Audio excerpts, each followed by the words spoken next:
These clocks are called mystery clocks because you can't tell what's driving the hands.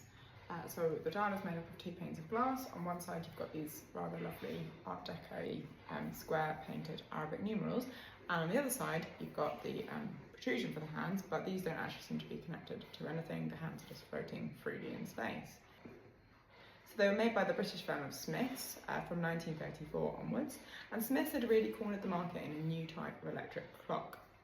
So with the construction of Britain's national grid between 1927 and 1933, increasing numbers of houses had access to mains power directly to their homes. And the accurate mains frequency provided a new potential time base for the nation's clocks. Enter the synchronous motor clock. So these clocks would just plug directly into the wall. And once they were there, the promise from manufacturers was they would just run and run. So they didn't have a delicate escapement, they were quite hardy, and they would just be very reliable clocks. And as a result, these clocks really reigned supreme until the 1950s, and house builders even got into the habit of putting plugs where they thought clocks might be needed, so traditionally by the mantelpiece in the living room and just above the kitchen sink in the kitchen.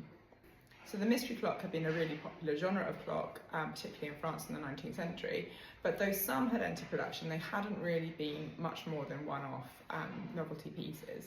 So the Smiths clocks really represent the mystery clock entering a new mass market world. So this is an example from America. This was made by the Jefferson Electric Company in the 1950s. Huge numbers of these clocks were made. They're very popular, and they're quite typical of mystery clocks, and they have this very large round dial, and that's the secret. So the glass rotates, and as the glass rotates, it advances the hands. So the Smiths clocks are a little bit cleverer than that because their dials are square. So even if you know how a traditional mystery clock works, you might still find yourself a little bit stumped. The secret is in fact in a third pane of glass which goes in between the two either side.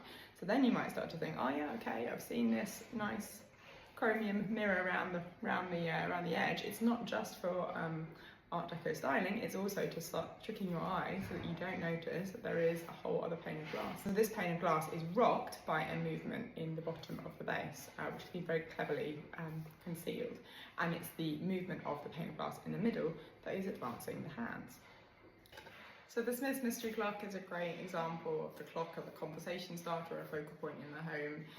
I guess it also reflects quite nicely on the synchronous motor clock itself, which you would just plug in and it seemingly worked like magic.